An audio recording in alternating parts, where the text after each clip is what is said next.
Hello everyone, it's Jamal Thomas. Welcome to the Progressive Soapbox. So hope everyone is doing okay. It is 9:50 a.m. on a Friday. Friday's payday. Payday. Yeah, hope everyone is doing okay on this Friday morning. This evening, coming up this evening, let me check my sound first. Guys, make sure if you enjoy the content, make sure you subscribe and hit the little bell on the side so you get my indications when I come up. I try to do these shows throughout the day, and oftentimes when news come at night that require me to come out, I try to also do them at night. Meaning, if I can't sleep, I end up doing a show. It can be 2 in the morning and I'm out here doing a show. I do show at all times. I do this for various reasons. I enjoy doing shows, meaning I enjoy interacting with my audience and talk to my audience. But I also feel like for all the people who donate on Patreon, I try to think to myself, I want to give them all the content that they can get. I open my content for everyone because I want my content to be available for everyone. And I hope I am not penalized by my patrons for doing so. If at some point I require or need to kind of shield certain stuff, I know there's some people who say they do certain content for their patrons and other content for everyone else. I try to make it available for everyone, but I try to do enough where my patrons feel like their support of the show, they get it back. Like, they're not going to like everything I do, but I imagine there would be, if I give them a large enough spread, that they will say, okay, I like this percentage of the videos, and I get something out of it, saying, whatever I give as a contribution, I appreciate it. I'm saying this poorly, I'm sorry. Essentially, I try to give enough content that the people who are giving through Patreon feel like they're getting their money's worth. Yeah, straightforward. That's exactly what I'm trying to say. So, I want to say, starting off on that point, thank you to everyone who helps support the show. You guys are immensely appreciated. Thank you very much. This evening, 6 p.m. Eastern, Mr. H.A. Goodman will be on the show. 6 p.m. this evening, Mr. H.A. Goodman will be on the show. The indomitable, the pugnacious H.A. Goodman will be defending the position that Donald Trump is going to get elected in 2020. I myself will be defending the position that Donald Trump will not get elected in 2020. Donald Trump would lose if, under one caveat, Donald Trump continues the way that Donald Trump is going. That's the only caveat I hold. H.A. took me up on this. I challenged him on the show. I said, if H.A. wants to bring his ass on the show, he got to bring his ass on the show and fight that position. It was based on a tweet that H.A. put out. H.A. has said, yes, I will take you up on that offer, sir, and I will be on your show at 6 p.m. with my gloves on. Now, this is lighthearted because H.A. is a friend of the show. So this is not a, and neither one of us could absolutely know this. So again, take all of this with a grain of salt. But this is the disposition that we're going to be arguing. It should be a very good show. H.A. Goodman will be here at 6 p.m. arguing whether or not Donald Trump is going to win in 2020. And one caveat, if he continues the way that he's going. I hate to say it, but H.A. is going to get his ass handed to him tonight. Lighthearted. It's lighthearted. So there's that. Coming up next week, well, I'll do another spot for that because his is a little bit more intricate, and I'm going to do a whole segment giving people to give them a heads up on who he is. He's a professor. He's an amazing man. He's an amazing guy. Talks about black studies. It's Horn. Last name is Horn. But I'm going to do his own spot because I think he's pretty damn good. He should get his own spot in order to explain who he is, what he's done, why I'm interested in him, and why he's going to be on the show on the 24th. So that should be also awesome. I'm going to have another few guests who are lined up, some environmentalists, and one woman who's been on the show prior who's going to talk about the Armenian genocide. So I have an amazing set of shows that are lined up for the following week and week after. One more thing. And I have to be honest, if I'm being honest, I debated on whether or not to bring this guy on the show, and because I'm extremely skeptical of what he's pushing on this. Nevertheless, he contacted me. I got a contact, and I'm sorry, and I'll transition on later on. In fact, I may even take this part up. A gentleman who's a UFO researcher saw that I had other researchers on the show, and he said, look, if you want to know the truth about UFOs, you need to contact me, and I'm the guy for Billy Myers. Now, I know of this guy. I knew of the Billy Myers case. I looked into the Billy Myers case. And I was skeptical of some of the claims that was put forth in the case. And when UFO stuff comes up, I don't include this because I feel that this is some of the weakest evidence for a UFO case. Nevertheless, if I'm being fair, he wanted to come on the show. I told him I was skeptical of his claims, and he still wanted to come on the show. I've brought people on the show that I was more endearing to, so why not? So I invited him. He's coming on May 1st. That should be interesting. That should be interesting. The guy's name is Michael Horn. He's pushing the Billy Myers stuff. And in his mind, Billy Myers is the only UFO guy, is the only UFO person. I'm skeptical of that. Like right off the bat, that makes me skeptical of the claim. But nevertheless, he's going to be on the show. I'm going to give him his fair shake, and I'm going to let him hold his disposition or make his case. So that's going to be May 1st. That should be interesting, to say the least. That should be a very interesting show. So that's the lineup that's coming up. That's been 6 minutes. That has nothing to do with the actual content of this particular show. So like I said, I may cut this one out later on. But let's get to our main show. I have been at war with people who've been for war. That's putting it mildly. I have taken a certain disposition that has been completely against the narrative that mainstream media has been putting out. But I've been taking that disposition, using mainstream media to make my point. Specifically talking about the Syrian intervention, Syrian chemical strikes. Now, I'm going to go through this for a very particular point because somebody in our sandbox has taken the disposition that has made a straw man argument. I'll say it that way. I'll put it nicely, made a straw man argument. The United States, the UK, and France has wanted Bashar al-Assad out of his seat. I don't think that's controversial. That's just a flat fact true. The United States, France, and the UK screams, oh my God, there's been a chemical weapons strike. We must attack because we need to hold up the sanctity of world order. And so we must attack Bashar al-Assad to get it across to him that you can't be using chemical weapons. Now, a lot of us has asked the question, well, wait a minute, why would he do this? There's no reason. He's cleared out 90% of his territory.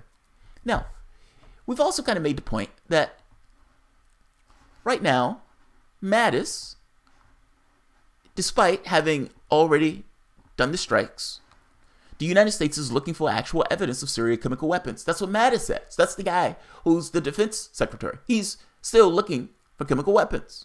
Well, that's peculiar, seeing as you've already attacked Syria. What they've been using to justify this attack has been Facebook, Twitter, and social media for all intents and purposes. And the White Helmets, a group that is heavily funded by the same people who want to get rid of the Syrian government, the United States, the UK, and France. That's their evidence. The people who are already in the bag for them. They've used that evidence to come up with a reason and a justification to a strike. Now, we know whether the strike had taken place or not, meaning whether chemical weapons had been used at that moment or whether this had been staged, we don't know. We don't know. That's the flat fact of the matter. We don't know.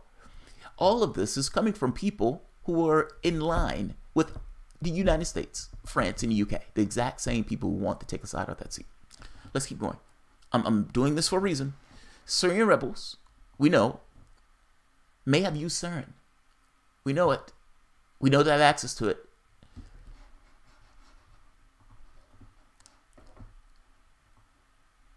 Seymour Hersh asked the question, who's sarin? Seymour Hersh, famed reporter, exposing the My Lai massacre, a real journalist and real investigative journalist, asked the question, whose sarin is this?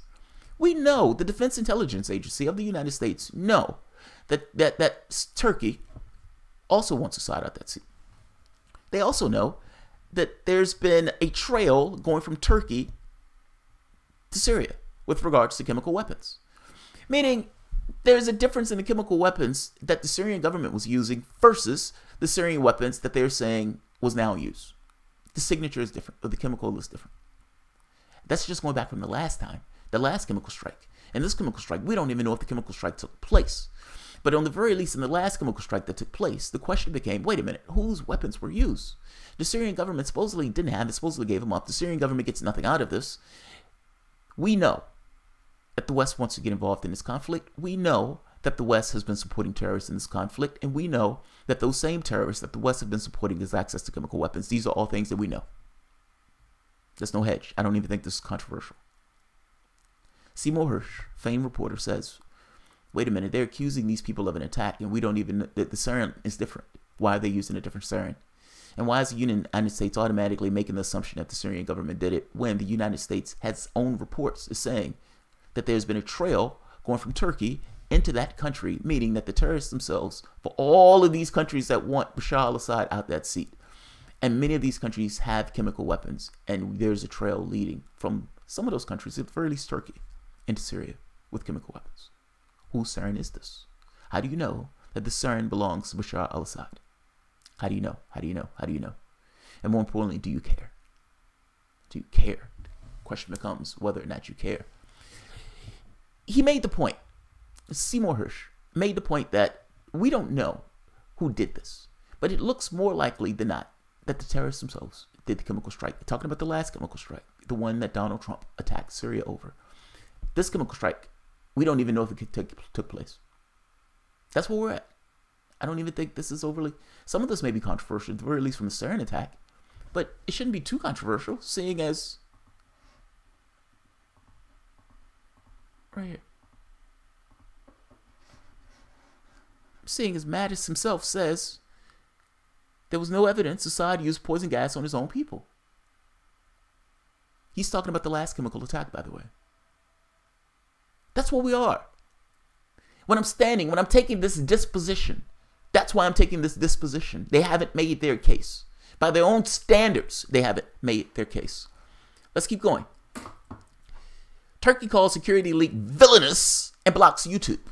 The leak that Turkey is talking about, and I'm using this for a particular reason. Erdogan, strongman autocrat Erdogan, his cabinet is caught in a conversation where they're talking about, look, we want to strike Syria.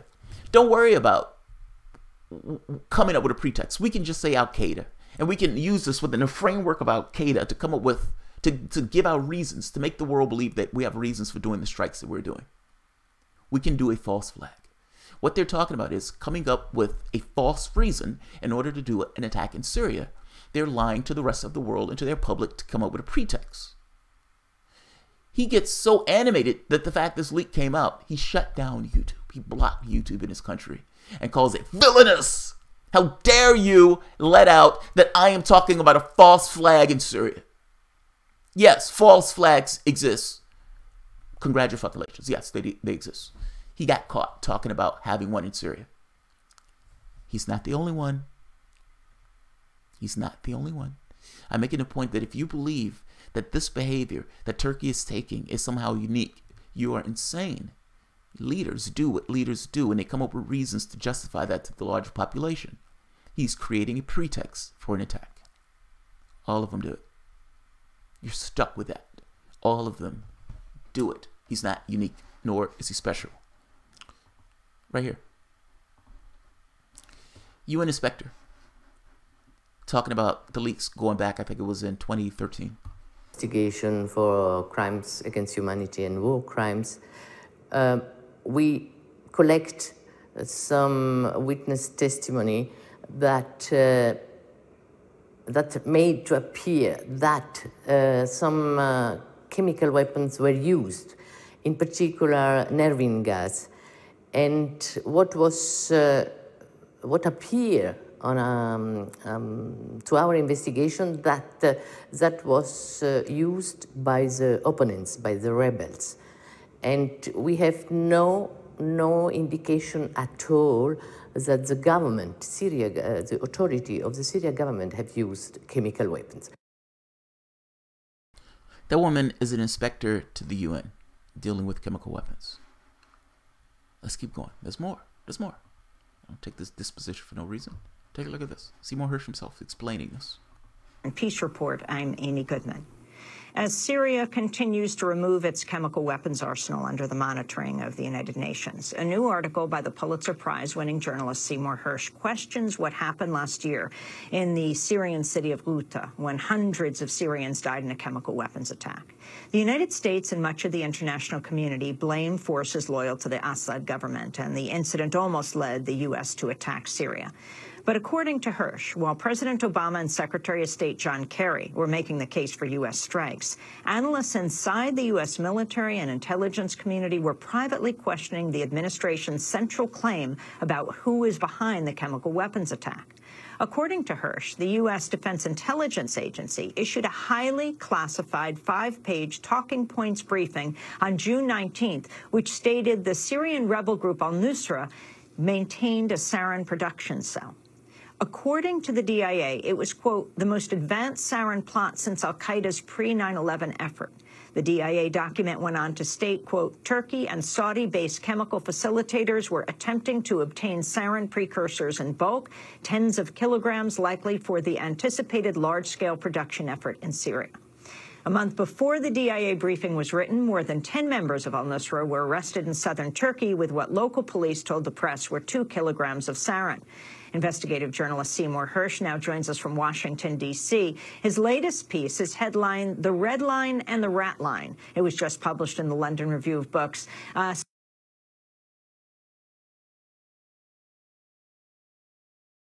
Seymour Hersh goes further in his explanation of this, by the way.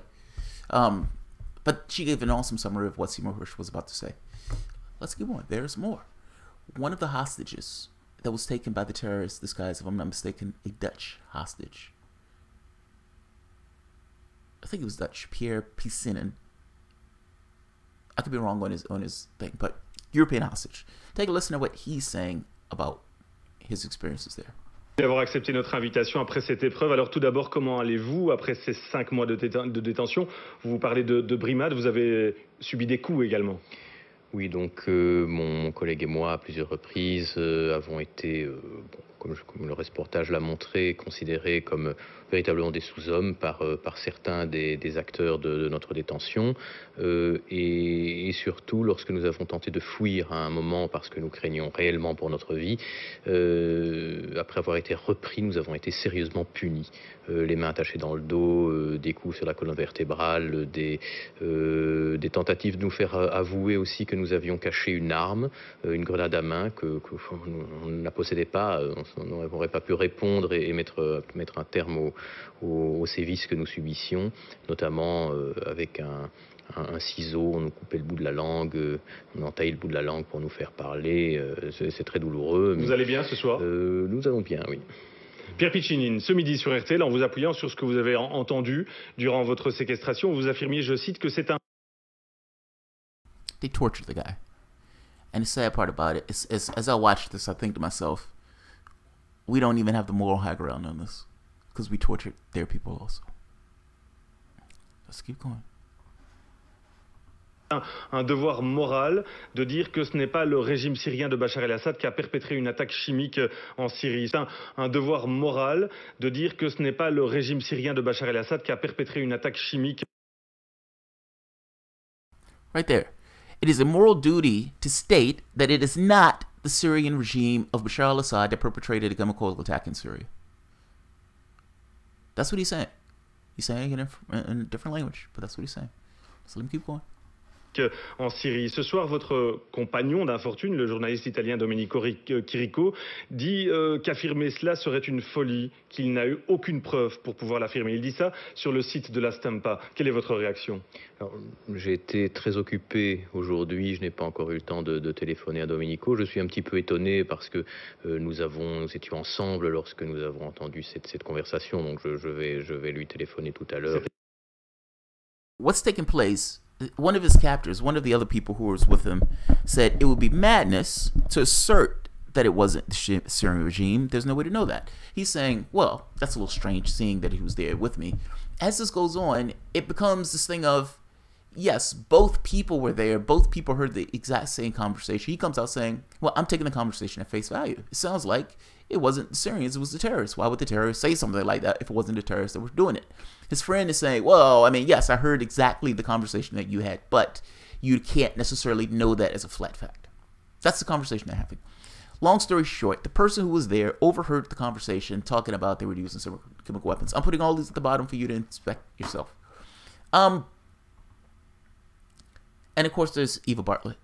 Look, my point in showing all of this is to make a very specific point. And the last argument, the logical argument, the logic argument. Seeing as we know that Western powers have been supporting terrorists in that part of the world, we know this. This is not even something that's up for debate at this point. It's just true. UK's own documents is showing that even the UK has been giving money to terrorists to undermine the Syrian government. Seeing as we know this, seeing as some of that money, munitions, and weapons have been not just going to the moderates who aren't moderates, but it's been going all over the place because they wanted Bashar al-Assad out that seat. Seeing as we are in that country illegally, that is not up to the definition. Mattis himself, when asked, called it complicated. Complicated was a euphemism for illegal. That's my disposition. Syria has liberated 90% or more of their territory at this point. From a logical standpoint, what would be the logical reason that the Syrian government would do this? I'm stuck with the disposition of asking, what would the person need to be in order to do this? The person has cleared out the overwhelming majority of his territory. Overwhelming majority of their territory. That person full well has stuck like grim death to that seat of power. That person full well understands that Western powers are looking for any pretext that they can use in order to strike and attack his government. Now, we are to believe that he is such a bloodthirsty monster maniac that he cares more about being a bloodthirsty monster maniac than he does about his own self-interest. And that it being a bloodthirsty monster maniac, that he says, fuck all, I'm going to use chemical weapons. I don't care that the Western powers are looking for pretext. I don't care that I've cleared the overwhelming majority of my territory. I am doing this just to stick my finger in the eye of Western powers and say that you can't do anything about it. I'm just a monster for the sake of being a monster. I don't care about geopolitical interests. I'm just a monster. That's what we're supposed to believe. As opposed to, you have a group of terrorists who have been engaged in a bloody conflict where atrocities were committed on both sides between Assad and the terrorists themselves. And in committing these atrocities, and in this bloody conflict where hundreds of thousands of people died, including loads and countless number of suffering civilians, that the terrorists themselves, the bloodthirsty terrorists themselves, who are trying to take down that government, who are in this state of facing oblivion, because that's what they're facing, oblivion, that they understand that they're about to be wiped out, that they are going to get squeamish about doing something that will be able to bring in Western powers, either by hook or by crook, either doing it outright, meaning having an actual chemical strike, or making it look as if there was a chemical strike, both of which will be enough to get Western powers in, because Western powers don't necessarily care whether it looks like a chemical strike or whether it is a chemical strike. They just want to get involved. The terrorists that have been helping the Western powers, are you telling me that the terrorists that have been helping the Western powers don't know that the Western powers would need something else to get them involved in the conflict, and that a chemical weapon strike will be just that thing? What are you telling me? Come on, certainly you know this. What's more likely to be true? That the terrorists themselves would do it knowing that it can get Western powers in that would give them a chance at taking power in that government and putting their Sharia law, or that Assad is just a bloodthirsty maniac monster that is even a bloodthirsty maniac monster against his own self-interest? What's more likely to be true? What makes more logical sense? This is my disposition. This is where I'm at. I don't look at Assad and think Assad is a good guy. I think Assad is a fucking horrible person. He's been using these barrel bombs and murdering all of these people. But I'm also stuck with this thing of knowing that this war will be over right now if we, the UK and France, weren't giving munitions and weapons and so forth to those countries, or to those people who are involved in this conflict, to the terrorists themselves. We've allowed this thing to bubble on and bubble on and bubble on, with all of these people being caught in this kind of meat grinder. That's the truth of the matter. Assad has been using these barrel bombs. It's been indiscriminately killing civilians. But any leader who's in a position of power, who's trying to stamp down on things that are going against them, they use the things in their arsenal. I also am stuck with that reality. Meaning if Barack Obama was in Syria right now, Barack Obama would be using those type of weapons because those are the weapons at his disposal. Would he use a chemical attack? Probably not, because it would be against his geopolitical interests. Would he do it if he thought he can get away with it? Yes. It's less to do with the person and more to do about a human being being in that position that's allowed to do those things. We have a certain question, though. It's not whether Bashar al-Assad is a horrible bad guy. Yes, he's a horrible bad human being. Yes, agreed. The question becomes, however, did he do this chemical strike? I don't care what Bashar al-Assad is right now. I care the argument that these guys are making, saying he did the chemical strike. And I'm making the point that there are doubts. There are severe and pressing doubts, especially when all the news and all the media and all the information is coming from people who have a certain bias in this. This is my disposition. This is why I think this way. I and many others have doubts. I was shocked the other day when I saw WikiLeaks push this. I'm sorry, when I saw the Intercept push this. Mehdi Hasan. Dear Bashar al-Assad apologist, your hero is a war criminal even if he didn't gas Syrians. Strawman much? Strawman much? Who are these people that are saying Bashar al-Assad is a good guy? I am unaware of those people. I gave you my disposition.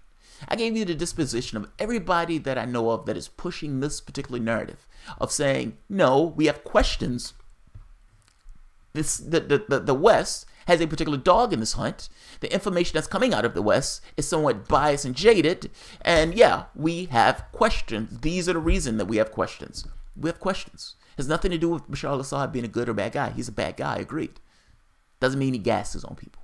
Or it doesn't mean at the very least he gasses people in this particular situation. The situation to which they've already done airstrikes with Mattis saying we're still looking for evidence of a gas attack.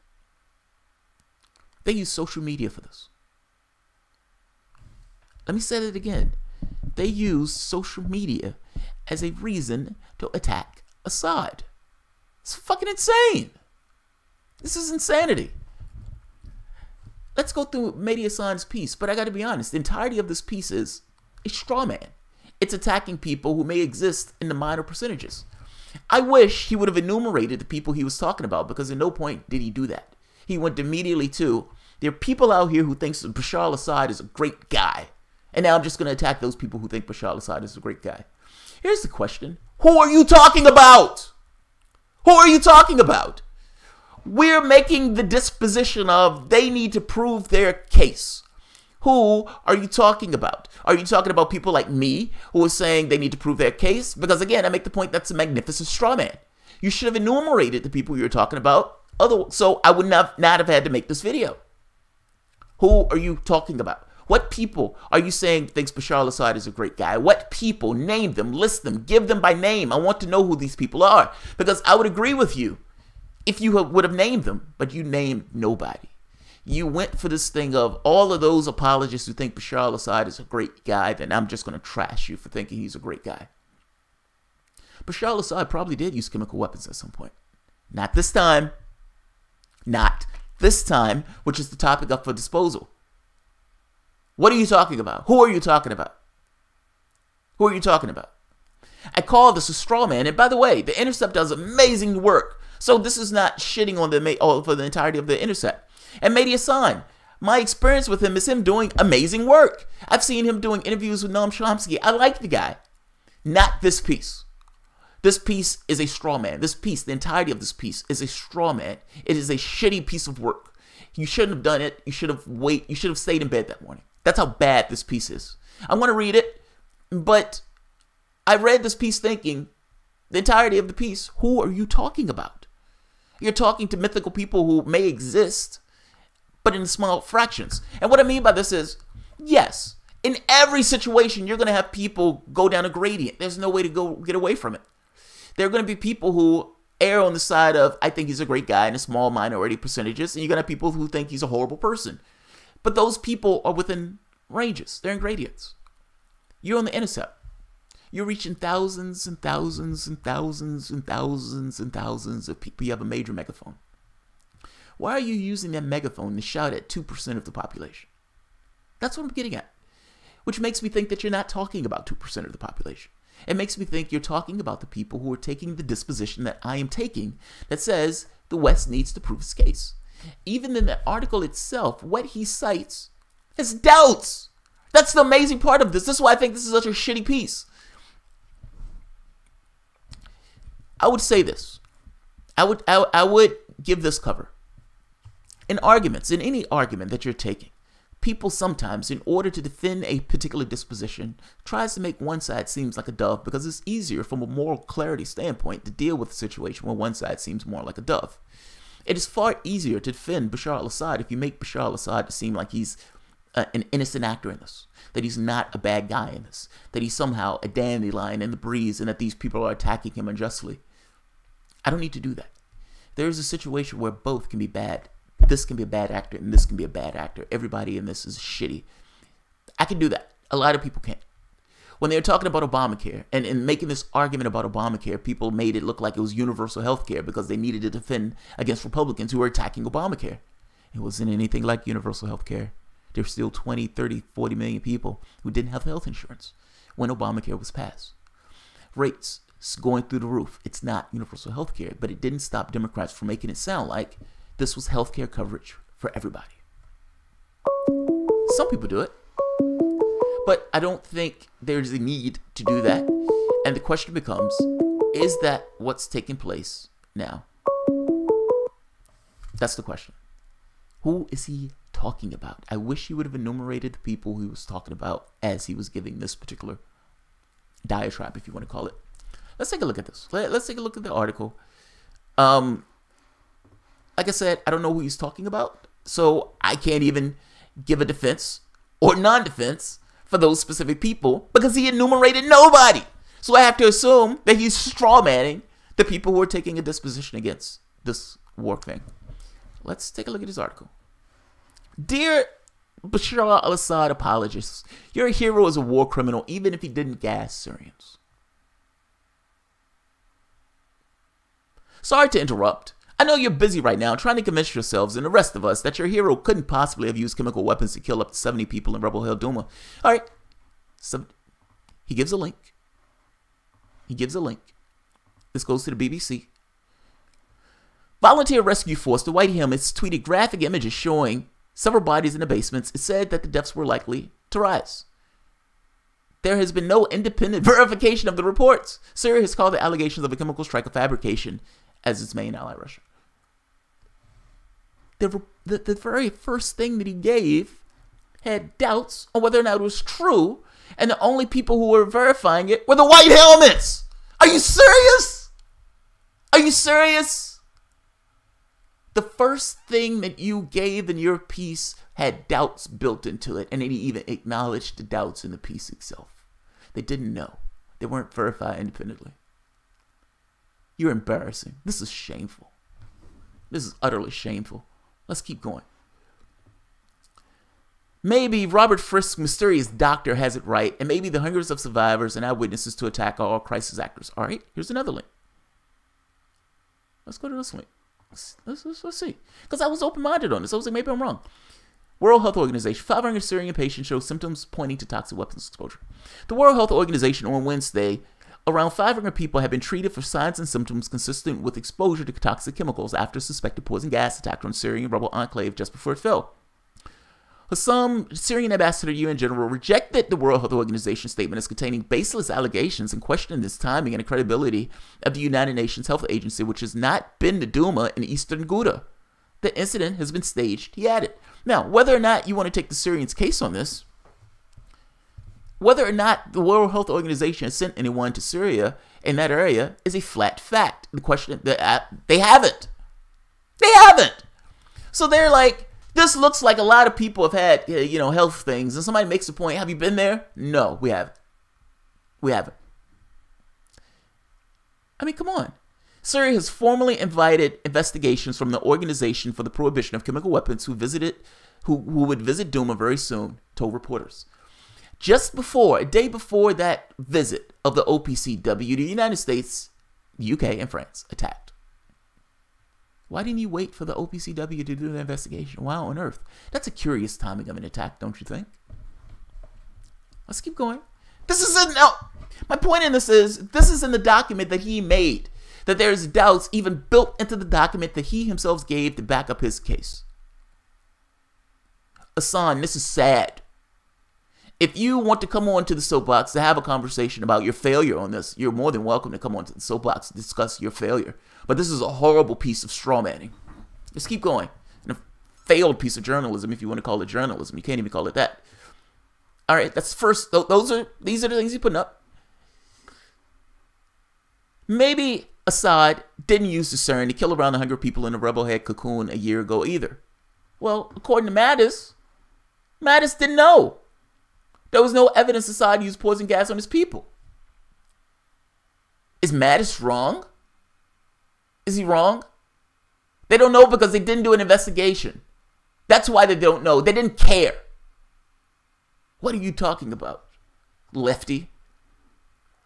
A joint investigation by the United Nations and an organization for prohibition of chemical weapons found unmistakable evidence that he did. All right, let's look at that. The reason it took me so long to start this morning because I was going through all of this stuff and finding the ridiculousness of this. Both ISIL and Syrian government responsible for use of chemical weapons, UN Security Council told. What is this? What is this, sir? What is this? What is this? What is this? My argument hasn't been, nobody's argument has been that this guy, Bashar al-Assad, is not a bad guy. Our argument has been that he didn't use it this time, or maybe, most likely, did not use it this time because there would be no reason for it, and that we don't know, and most likely they didn't use it last time.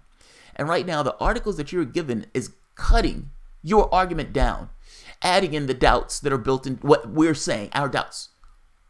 If you're right, you need to make this point across that Bashar al-Assad did this, and I'm making the point that you're not making that point. You're not making that point. You're strawmanning to make it look like somebody is loving and hugging Assad. Nobody's hugging Assad. They're just making the point that you need to make your case that Assad did this. And this, and the last time, you've not made your case. Even the time before that, you didn't make your case. None of these times have made their case that Bashar al-Assad have done this. That's why I'm stepping through your literature. I thought maybe I'm wrong. But this, even in this, both ISIL, that's what I want to get at. My case has been that it's likely that the terrorists themselves have access to chemical weapons. And those terrorists may have been likely, or most likely, to have been the party to use those chemical weapons to pull the Western forces in as a pretext. That's my basis. That's where I am. I didn't say it was impossible that Bashar al-Assad didn't do it. He's a bad guy. It's possible. I'm saying that there's no logical reason for him to do it. And beyond there being no logical reason for him to do it, you have a major case that he did. These forces have just wanted to take him out of his seat. That's the truth.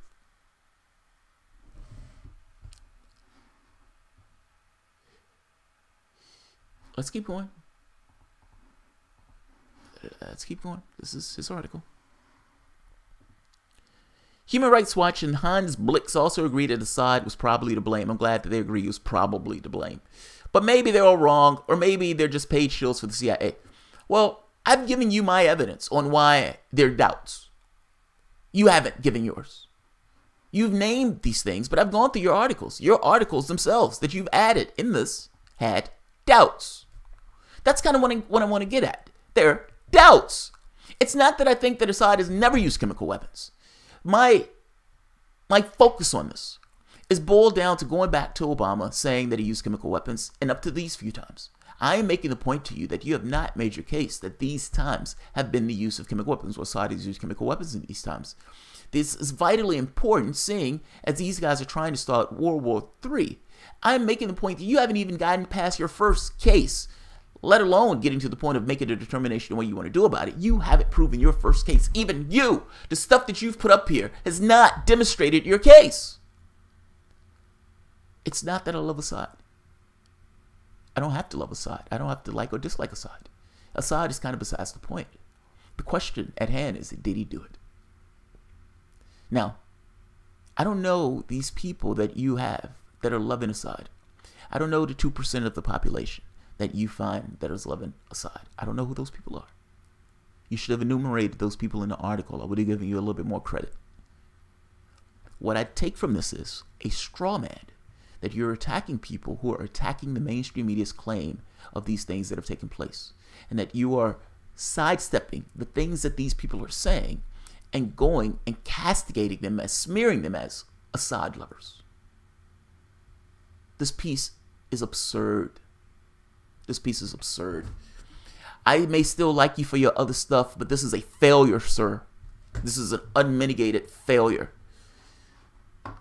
My point is this. Who cares? Seriously, who cares? Whether or not it was Assad who used chemical weapons in Syria earlier this month or last year might matter to the leaders of the United States, UK, and France who decided to launch brazenly illegal or rather pointless airstrikes against his regime, but it doesn't change the fact that the Syrian president for life is a monster who has perpetrated a vast array of blatant human rights abuses, crimes against humanity, and war crimes.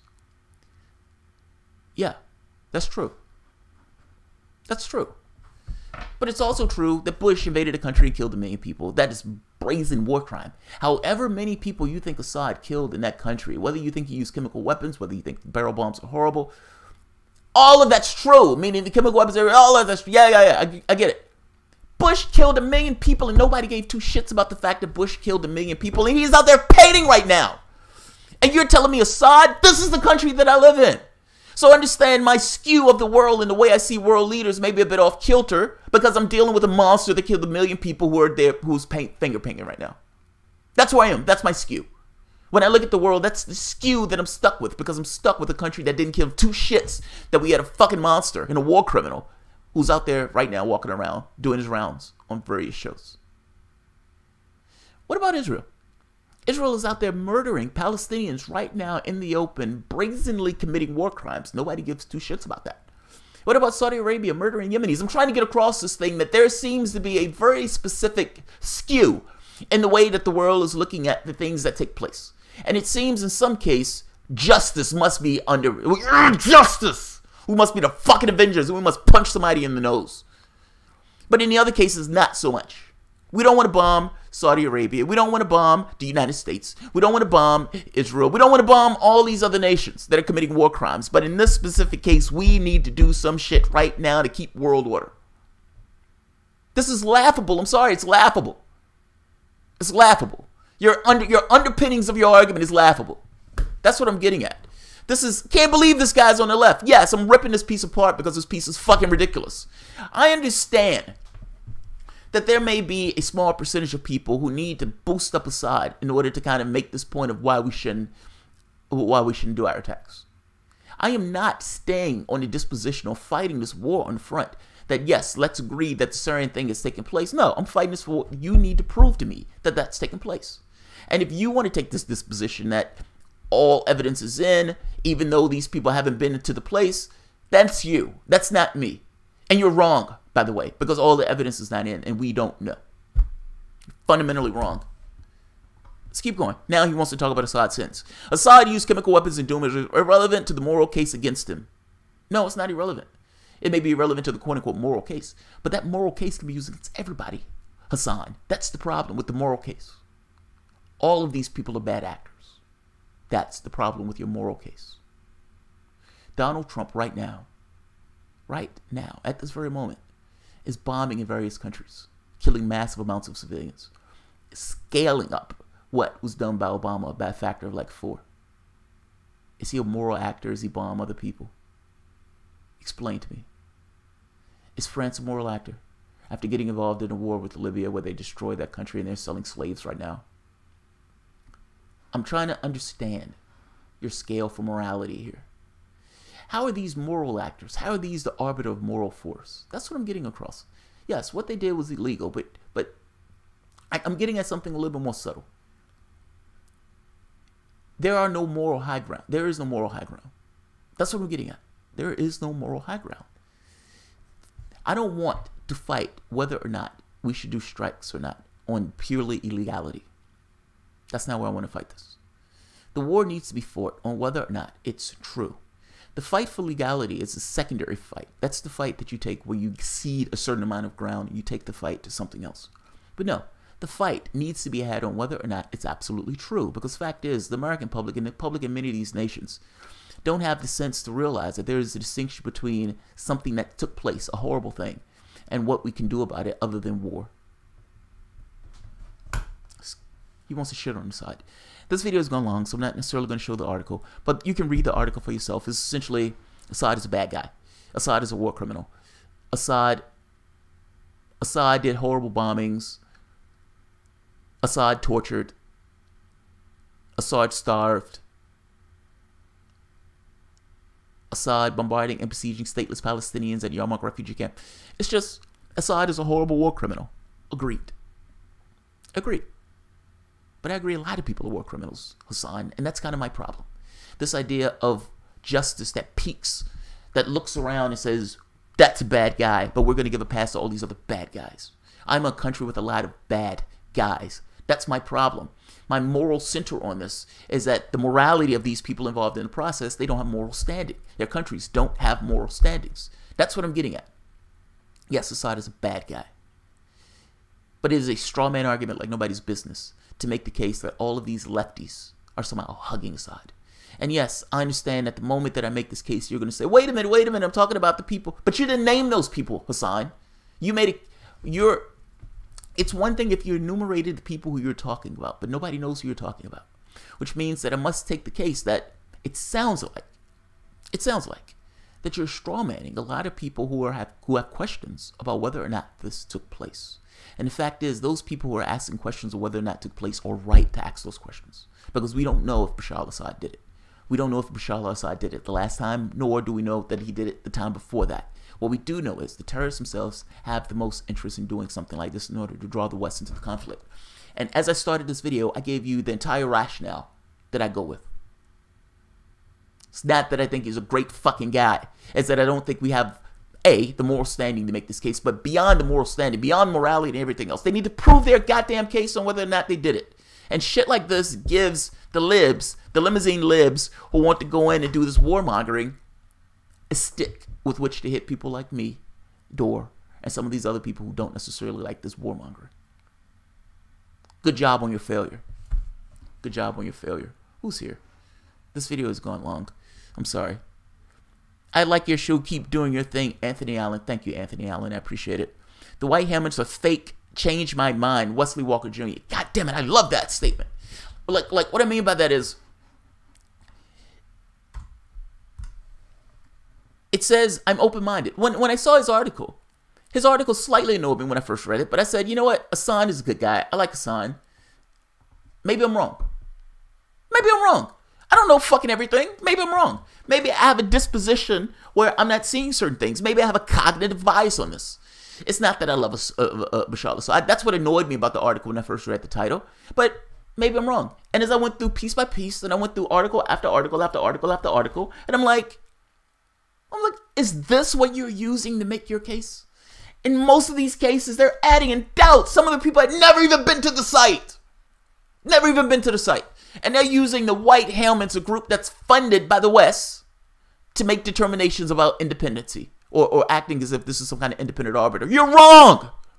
You're utterly wrong! Now, I am not saying that you're wrong on Assad being a bad guy. Yes, he's a bad fucking guy, but it's a bad guy in a world of bad guys. Why are you so specific to this bad guy? Change my mind. Goddamn right, Wesley Walker. Jim Hayden, thank you very much. Anthony Allen. I'm not letting Wesley Clark outdo me, even though in the end he has more bullets, probably. Guys, thank you very much. Look, your contributions to the show help the show keep going. I appreciate it. Like I said, I've tried to change the show to be somewhat of a part-time job, which means that I add more emphasis and I pay more attention. I try to do more, I guess, investigation to the news before bringing the news to you, before I come up with a disposition. I try to add more time to the show. And I think you can see it because sometimes you'll see me here all day, or you'll see me here 2, 3 in the morning, or you see me covering news events. I try. I do my best. And I try to give you a humanistic disposition when I look at this. And I try to be fair and earnest. And I try to pretend as if I'm a person sitting on the moon, looking at the events that take place, that don't have any political or country allegiance or anything else, and say, this is my case. I'm a human being, so of course, like anybody else, I'm going to have certain biases. But I try to get myself out of it and give it to you the way I see it. I try. So, Anthony Allen, Jim Hayden, Wesley Clark, thank you. I appreciate your help. Thank you very much. You guys, my patrons, people who share the videos, people who send me clips and articles, you guys really help the show. Honestly, I don't say that. I always hate to have to say that, but I feel like I have to say that because the videos that are put up are going to get demonetized. This video, as soon as this video comes up, it's going to be demonetized because I mentioned Syria and the conflict. I can show you my other videos where they went through and completely gut my revenue base. Look at this. Come on. This was just approved. This was demonetized yesterday. Demonetized. They went back and demonetized this one. Brexit apparently needs to be demonetized. Secretary LBJ going back and looking back at stuff that took place in the 60s apparently needs to be demonetized. This was, if I'm not mistaken, no, demonetized. Captain Picard explains terrorism to data. Demonetized. Think about that shit. Talking about Star Trek, they're demonetizing it. NPR, demonetized. U.S. France, demonetized. Trump wanted to bomb. Fucking nuts. That's probably why they demonetized that. It's aggravating, man. Like, it's this thing of, it's like doing your job, and in the process of doing your job, they said, it's not that we dislike your work. We just dislike what you're saying. And because we dislike what you're saying, we're going to take away your salary. I hate that shit. It's aggravating. You see Jimmy Dore hit piece on via CNN? No, I did not. Bernard Foster, are you shitting me? CNN did a hit piece on Oh, they're attacking my sandbox. Oh, man. Yeah. Gather your pitchforks, sir. Gather your pitchforks. Get on your horse. All right, I'll check that out. That's amazing. That being said, they wouldn't talk about you if they didn't know you were there. That means they know he's there. It's a fucking badge of honor. CNN's a shitty media organization. I already did a piece on the shittiness of CNN where they had a reporter sniffing somebody's book bag, talking about sniffing the book bag as somehow... This is accurate. That's the level of news you get at CNN. Do you remember when Tulsi Gabbard goes on to say they're terrorists and Jake Tapper media? The government says this. That's the level of news you get on CNN. It's a horrible fucking network. So yes, I'm gonna look at that. I was forced to watch that horrible network the other day. Jimmy Dore goes after them all the time. Jimmy Dore should go after them all the time. And the fact that CNN, with all the resources at their disposal in the world, they can go all across the world for the most part anytime they want with all of these vast resources. They feel they need to hit Jimmy Dore. Yes, I'm going to be on that. It's going to be on that. Absolutely going to be on that. Adore Pariah. YouTube is not a monopoly yet. If you feel you have to challenge them, is the only way you can, but by not using them. The problem with it is someone is a monopoly. There is nothing else that has capacity that pays you for doing what I do. Like, if you had patrons, there were patrons can get to the point where you're living off your patrons. But right now, the majority of my income comes from YouTube. So it's somewhat required. Bold like a leopard. Read Matt Fouls in your Twitter. Hashtag Matt's Fouls. In my Twitter, I will do Matt's. MATTESFILE. I'll do it. I'll check it out. I would definitely check it out.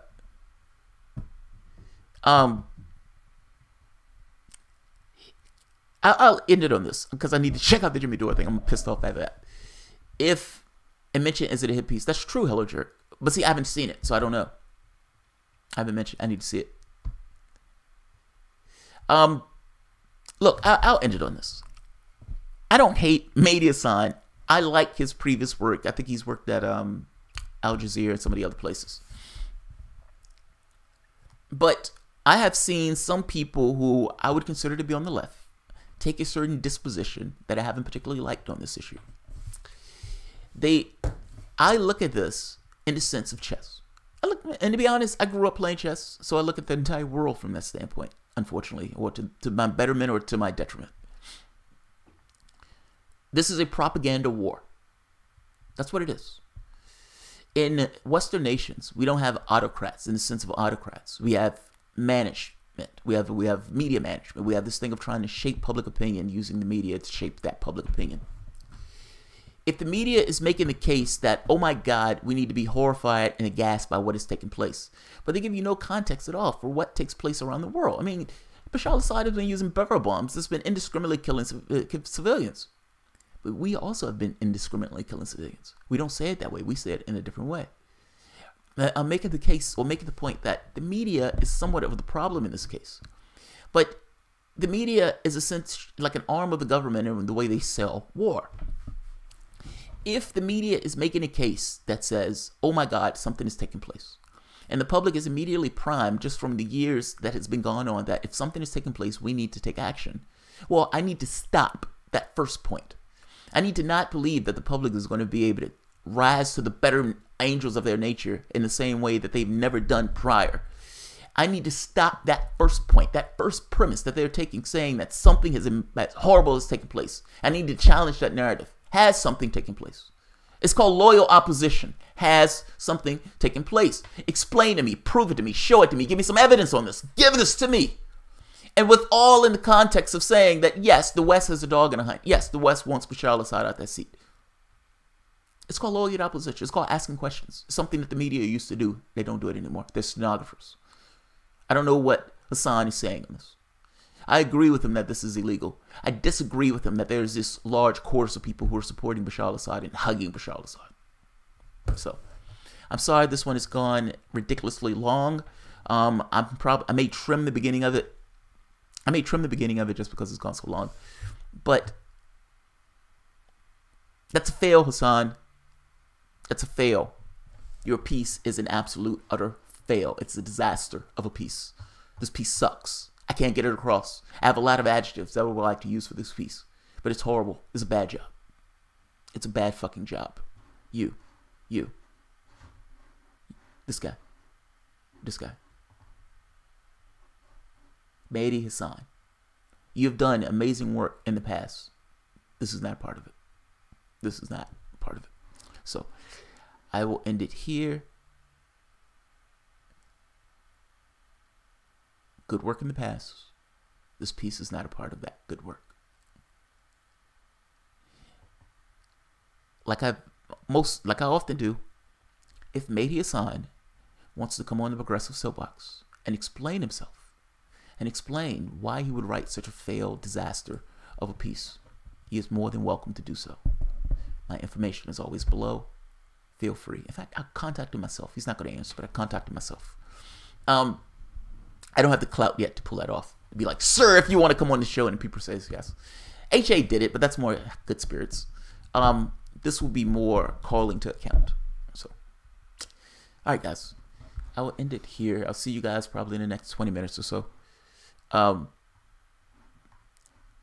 Let's see. Yeah, and I read Matt Files on Twitter, and I'll see what CNN said about Jimmy Dore. Yeah, yes, Jamal is fucking with his format lately, and he shouldn't. Well, I was going to add in calls, but this show has gone so long. I was going to add in the thing. My format is the same. It's the same, Garden. This one just went long. I will be back in probably about 20 minutes or so. On one of those shows, I'm going to allow call-ins. I couldn't. This show has gone 57 minutes, so allowing call-ins is. I want a 2-hour show. All right, guys. I'll see you shortly. By the way, Anthony Allen, Bernard Foster, bold like a leopard. I love that name. Love that name. Absolutely love that name. Bernard Foster and bold like a leopard. And Wesley Walker Jr. and Jim Hyden. Guys, thank you very much. You guys are immense help. I appreciate it. See you guys shortly.